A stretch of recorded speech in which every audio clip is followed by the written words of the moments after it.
예수님께서 예루살렘에 그냥 들어가지 않으시고 나귀 새끼를 타셨다라는 것을 기억하셔야 됩니다. 오늘 보면 30절에 이르시되 너희는 맞은편 마을들로 가라. 그리로 들어가면 아직 아무도 타보지 않은 나귀 새끼, 아무도 타보지 않은 나귀 새끼가 메어 있는 것을 보리니 풀어 끌고 오라. 만일 누가 너에게 어째서 푸느냐 묻거든 말하기를 주가 쓰시겠다 하라. 여러분, 예수께서는 지금 왕으로 들어가시는데 예루살렘에 입성하시면서 나귀 새끼를 타셨다라는 것 중요합니다. 왜냐하면 성경은 예수님께서 나귀 새끼를 타고 예루살렘에 들어갔을 것을 700년 전부터 예언해 놓고 있기 때문입니다.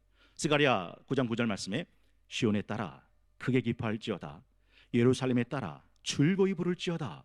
봐라, 내 왕이 내게 임하시나니 그는 공의로우시며 구원을 베푸시며 겸손하여서 나귀를 타시나니 나귀의 작은 것 곧 나귀 새끼니라 라고 말씀하셨습니다.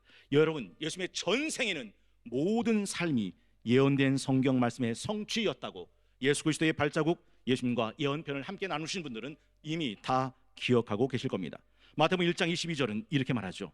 이 모든 일이 된 것은 주께서 선지자로 하신 말씀을 이루려 하심이니라고 말씀하고 있습니다. 여러분, 나귀 새끼를 풀어온 이 제자들을 한번 생각해 보시겠습니까? 사실 예수님은 너무 생뚱맞은 말을 하고 있는 듯 보입니다. 돈 주고 사와라 라고 말씀하셨으면 예 할 건데 그냥 대뜸 풀어오라 말씀합니다. 왜 푸냐라고 묻거든 주가 쓰시겠다 하라고 하실 뿐입니다. 놀라운 것은 이 말을 받은 제자들이 더 이상 묻지도 따지지도 않고 그 말씀대로 순종했다라는 사실이죠. 여러분, 기억하실 수 있겠어요? 하나님의 위대한 역사는 위대한 능력을 통해서 나타나는 것이 아니라 그 말씀에 순종하는 사람을 통해서 이루어진다라는 거죠. 제자들은 왜 그렇게 해야 됩니까? 왜 나귀입니까? 도대체 무슨 뜻이 있는 겁니까? 묻지도 따지도 않습니다. 이해되지 않지만 순종을 선택합니다. 또한 33절에 보니까 나귀 새끼를 풀 때 그 임자들이 이르되 어째서 나귀를 푸느냐? 34절에 제자들은 대답합니다. 대답하되 주께서 쓰시겠다 하고, 여러분이 만약에 이 나귀 새끼의 주인이라면 뭐라고 하시겠습니까?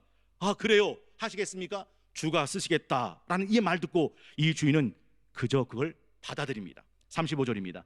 그것을 예수께로 끌고 와서, 나귀 새끼의 주인은 이게 내 거다, 내 나귀다 라고 주장하지 않고 진짜 주인 되신 주님께 나귀 새끼를 내어드립니다. 저는 이 장면을 읽을 때마다 생각나는 장면이 있습니다. 여러분, 우리 보신 분들 기억나실 거예요. 도깨비, 일룸 회사를 가진 재벌 유회장, 대대로 도깨비를 섬기던 집안이었습니다. 6살 때 손자에게 빌딩을 생일 선물로 줄 만큼 어마무시한 재력의 집안입니다. 근데 그 유회장이 죽을 때 유서 한 장을 남깁니다. 하일 호성김 명신 자자 내방 이연 위호 소유 심내즉 즉시 정원 기인 우중내 이진 청색 회원 기인시 김신자라. 뜻은 이렇게 풀이됩니다. 어느 날 김가성에 믿을 신을 쓰시는 분이 찾아와 내 것을 찾으러 왔다 하시거든 내어드려라. 본래 그분의 것이 아닌 것이 없으니 내가 남긴 모든 것이 처음부터 그분의 것이었다. 그분은 빗속을 걸어와 푸른 불꽃으로 갈 것이니 그럼 그분이 김신인 줄 알라. 저는 이 대목을 잊을 수가 없습니다. 예루살렘에 나귀 타고 입성하실 때 나귀 새끼를 풀어오라. 왜 그러냐라고 묻거든 딱 한마디면 충분합니다. 주가 쓰시겠다 하라. 그 나귀 새끼까지도 처음부터 주인 되시는 분이 예수님이셨다라는 것이죠. 여러분, 시편 24편 1절을 기억하십니까? 땅과 거기 충만한 것과 세계와 그 중에 거하는 자가 다 여호와의 것이로다. 학계 2장 8절입니다. 은도 내 것이고 금도 내 것이라 만군의 여호와의 말이니라. 여러분은 이 말씀에 아멘, 맞습니다, 모든 것이 내 것도 하나님의 것입니다 라고 고백하는 사람이십니까? 이런 사람이 하나 있었어요. 이세 아들 다윗입니다. 역대상 29장 14절에 보면 나와 내 백성이 무엇이기에 이처럼 즐거운 마음으로 드릴 힘이 있었나이까? 모든 것이 모든 것이 주께로 말미암았사오니 우리가 주의 손에서 받은 것으로 주께 드렸을 뿐이니이다. 여러분 어떠세요? 찬양 가운데 이런 찬양이 있어요. 주님, 제 마음이 너무 둔해서 주님을 볼 수 없습니다. 이 땅에 속하여 이 땅만 보다 주님 손을 놓쳤습니다. 나는 나그네로 왔는데 왜 주저앉게 되었나? 나는 청지기인데 언제부터 내 삶의 주인이 되어 버렸나? 믿음이 없이는 기쁘시게 못하나니 고된 수고도 다 헛될 뿐이라. 믿음이 없어서 무너진 삶의 모든 자리에 다시 주님을 기다립니다. 제가 여러분에게 드리는 질문이 이겁니다. 여러분의 마음은 어떤 마음이시냐라는 것이죠. 두 번째, 이 예루살렘 입성을 통해서 길 올린 메시지도 있습니다. 여러분, 예수님을 타긴 나귀 새끼, 여러분 오늘 본문에 보면 이 나귀 새끼는 아무도 타보지 않은 나귀 새끼입니다. 저는요 가끔 이런 말을 들을 때마다 조금 황당합니다. 아유, 저 해본 적이 없어서 못해요. 저는 아직 서툴고 준비가 안 돼서 못해요 라고 합니다. 전 그분에게 묻고 싶습니다. 왜 그런데 결혼하셨습니까? 결혼해본 적도 없는데 결혼하자고 하니까 결혼했잖아요. 결혼해본 적이 있어서 결혼하는 건 아니에요. 여러분 한번 생각해 보시겠어요? 오늘을 왜 살고 계세요? 2026년 3월 오늘이 며칠인가? 예? 위에 와보세요. 하나도 안 들려요. 3월 29일입니다 2026년 3월 29일을 살아본 적 있으신 분? 아닙니다. 우리는 한 번도 2026년 3월 29일을 살아본 적 없는데 지금 당당하게 살고 있습니다. 여러분, 예수님께서 타시겠다는 나귀가 어떤 나귀였다고요? 30절, 아직 아무도 타보지 않은 나귀 새끼였다. 예수님은 그 나귀 새끼를 부르십니다. 그 나귀를 선택하십니다. 그 나귀를 쓰시겠다라고 말씀합니다. 그러면 쓰임 받으면 됩니다. 얼마나 많은 사람들이 해본 적이 없어서 못하겠다는 말로 핑계댑니까? 이건 오늘을 살아본 적이 없어서 난 오늘을 못 살겠다라고 말하는 것과 같습니다. 한마디로 말도 안 된다라는 것이죠. 사실 예수님은 원하시는 사람들을 제자로 부르셨습니다. 그 12제자들은 처음부터 예수님을 알았던 사람이 아닙니다. 물고기 잡는 어부였고 세금을 걷는 세리였고 칼을 품고 독립운동을 하던 열혈 당원들이었습니다. 그런데 예수님께서 부르시니까 그 부르심의 콜링에 응답해서 예수의 제자가 되었습니다. 여러분, 만약에 이 나귀가 아예 나 싫어요 하고 안 갔다면 평생 짐이나 나르다 죽을 나귀로 끝났습니다. 오늘 본문을 보시면 나귀는 등 위에 사람들이 겉옷을 올려놓습니다. 자기가 걷는 땅 위에다가 겉옷을 깔아놓습니다. 그리고 짐을 질 수밖에 없는 나귀에 만군의 여호와 만인류의 구원자신 예수님이 자기 등 위에 타십니다. 사람들은 열광하고 환호합니다. 어떤 마음이었을까요? 몇 번을 거듭 살아도 두 번 다시 이런 경험은 없을 거예요. 여러분, 나귀가 몇 번을 다시 태어난다고 그 메시아 구원자, 인류의 구원자를 모실 수 있겠습니까? 몇 번을 다시 태어나면 종려나무 가지 들고 환호하는 그 행진을 맛볼 수 있겠습니까? 찬송가 436장의 이 찬양 기억나세요? 나 이제 주님의 새 생명 얻은 몸, 옛것은 지나고 새 사람이로다. 그 생명 내 맘에 강같이 흐르고 그 사랑 댁에서 해같이 빛난다. 마지막 4절은 이렇게 노래합니다. 주 따라가는 길 험하고 멀어도 찬송을 부르며 뒤따라가리라. 나 주를 모시고 영원히 살리라. 날마다 섬기며 주 함께 살리라. 영생을 누리며 주 안에 살리라. 오늘도 내일도 주 함께 살리라. 예수님의 입성을 환호하던 제자의 온 무리들을 통해서도 우리는 길 올린 메시지가 있습니다. 그들은 35절 보니까 자기들의 겉옷을 나귀 새끼 위에 걸쳐놓고 예수를 태웠습니다. 36절 보니까 가실 때 그들이 자기의 겉옷을 길에 폈습니다. 37절에 보니까 이미 감난산 내리막길 가까이 오심에 제자의 온 무리가 자기들이 본 바 모든 능한 일로 인하여 기뻐하며 큰 소리로 인하여 하나님을 찬양하며 뭐라고 노래합니까? 주의 이름으로 38절 읽고 있습니다. 오시는 왕이여 하늘에는 평화요 가장 높은 곳에서는 영광이로다 했습니다. 여러분, 이스라엘 역사에서 서민들에게 가장 중요한 것은 겉옷이라는 거 아시죠? 겉옷은 옷 기능뿐 아니라 자신의 삶을 책임지는 아주 중요한 생활의 필수품이었습니다. 그래서 아무리 담보를 맡다 하더라도 뭐가 지도록 겉옷을 갖고 있지 말라고 했어요? 해가 지도록 겉옷은 갖고 있지 마. 왜냐하면 그 사람에게 겉옷은 삶의 전부였거든요. 근데 그 겉옷을 지금 벗어서 길바닥에 깔아놓습니다. 왜요? 그 나귀 위에 예수님이 타고 계셔요. 그 예수님은 자기가 왕으로 섬기는 분이었다라는 거죠. 그리고 그는 온 마음으로 기뻐하며 찬송합니다. 그리고 외칩니다. 나의 왕, 나의 하나님, 환호하고 영광을 돌렸다라는 것이죠. 여러분은 예수님이 여러분의 가진 것 중에 몇 번째로 소중한 분입니까? 주 예수보다 더 귀한 것은 없네.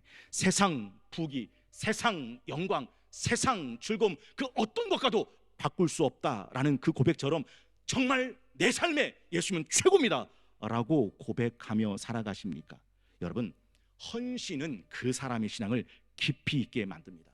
지난 금요일 밤 성동교회 부흥을 기대하고 기도하고 기다리는 사람들이 모여서 뜨겁게 기도했던 그 밤, 우리가 나눴던 말씀이 사무엘상 7장 9절, 사무엘이 젖먹는 어린 양 하나를 가져다가 온전한 범죄를 여호와께 드리고. 여러분, 여쭤볼게요. 온전한 예배를 드려보신 적이 있으세요? 한 번 더. 온전한 11조를 드려본 적 있으세요? 한 번 더. 온전한 찬양과 기도를 드려보신 적이 있으세요? 하나님은 그 온전한 번제를 받으시고 하늘을 여시고 미스바에 부흥을 주셨다는 것을 우리 금요 120 부흥 비전 기도 때 함께 나눴습니다. 여러분, 안도현 씨의 이 시를 기억하시는지요? 너에게 묻는다. 연탄재 함부로 발로 차지 마라. 너는 누구에게 한 번이라도 뜨거웠던 사람이었더냐? 우리는 다 타버린 연탄재 뻥뻥 찼던 경험이 있습니다. 안도현은 말합니다. 연탄재 함부로 차지 마. 네가 찬 그 연탄재는 자기 온몸을 불살라 뜨겁게 태웠던 적이 있었던 것이니 너는 언젠가 누군가에게 이렇게 한 번이라도 뜨거웠던 적 있었더냐라는 거죠. 4월부터 각 교구들이 주일 예배 헌신을 하고자 합니다. 아까 제가 광고 말씀드렸던 것처럼 4월 5일 부활절에는 1교구 1구역에서 4구역까지 오전 9시 예배, 11시 예배를 섬겨주십니다. 여러분, 유산소 운동과 근력 운동은 다릅니다. 그런데 이 근력 운동은 언제 근력이 생기는지 아십니까? 내 근육에 과부하가 걸릴 때 근력이 생깁니다. 그러니까 근육이 과부하가 걸린다는 것은 힘들어 죽을 때만큼 그 이후에 하는 운동이 근력이 된다라는 것이죠. 신앙도 동일합니다. 헌신해 본 적 없는 사람은 태어나서 유아 세례 받고 죽을 때 임종 예배를 드릴 때까지 한 번도 뜨거운 신앙을 경험하지 못합니다. 그냥 살다 죽을 뿐입니다. 찬송가 575장에 이렇게 찬양하잖아요. 주님께 귀한 것들여 젊을 때 힘 다해라. 진리의 싸움할 때 열심을 다해라. 모범을 보이신 예수 굽히지 않으셨네. 너희는 충성을 다해 주님을 섬겨라. 주님께 귀한 것 드려 젊을 때 힘 다해라. 구원을 갑주를 입고 끝까지 싸워라. 여러분, 제가 궁금해서 여쭤봅니다. 북에는 작은 북이 있고 큰 북이 있습니다. 어떤 북이 북소리가 클까요? 목사님, 작은 고추가 맵다는 말 못 들어보셨습니까? 키 큰 사람 싱겁다는 말 못 들어보셨습니까? 작은 북이 큽니다 라고 말하는 사람도 있고, 목사님, 왜 큰 북이겠습니까? 큰 북소리가 나니까 큰 북이죠. 큰 북이 큰 소리 납니다 라고 말하는 사람도 있습니다. 아닙니다. 어떤 북이 큰 소리를 내는지 아십니까? 크게 치는 북이 큰 북소리를 냅니다. 작은 북도 크게 치면 큰 북소리가 날 거고, 큰 북도 크게 치지 않고 작게 치면 작은 소리가 납니다. 그 교회, 야 되겠다, 어렵겠는데, 무엇을 보고 판단하는지 아십니까? 그 교회가 부르는 찬송 소리, 그 교회가 드리는 기도 소리, 그 교회가 화답하는 아멘 소리 보면 이 교회 되겠다, 이 교회 힘들겠다라고 판단된다라는 것이죠. 라오디아 교회를 기억하십니다. 요한계시록 3장 15절, 내가 내 행위를 아노니 네가 차지도 아니하고 뜨겁지도 아니하다. 네가 차든지 뜨겁든지 하기를 원하노라. 네가 이같이 미지근하여 뜨겁지도 아니하고 차지도 아니하니 내 입에서 너를 토하여 버리라. 여러분 한번 여쭤보겠습니다. 내 기도 소리를 내 귀가 들어본 적 있습니까? 한 번 더 여쭤보겠습니다. 내 찬송 소리를 내 귀가 들어본 적 있습니까? 한 번 더. 아멘 하는 내 아멘 소리를 내 귀가 들어본 적이 있으시냐라는 거죠. 그들은 열광하며 큰 소리로 예수님을 찬양했습니다. 그리고 그는 예수님을 나의 주, 나의 왕으로 고백했다라는 것이죠. 여러분, 그런데 이 바리새인 사람들이 예수님께 따져 묻습니다. 그 사람들 시끄러우니 조용히 시키라 라는 말이었습니다. 그 예수님께 올리는 찬양을 혐오하던 바리새인들이 있었다라는 것이죠.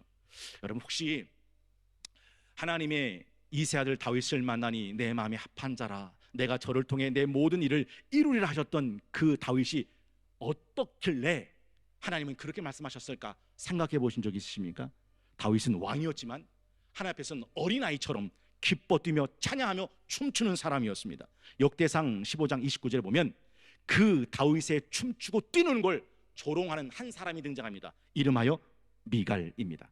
여호와의 언약궤가 다윗성으로 들어올 때 사울의 딸 미갈이 다윗의 아내입니다. 창으로 내려다보다가 다윗 왕이 춤추며 뛰노는 것을 보고 그 마음에 업신 여겼더라. 여러분, 다윗은 왕이에요.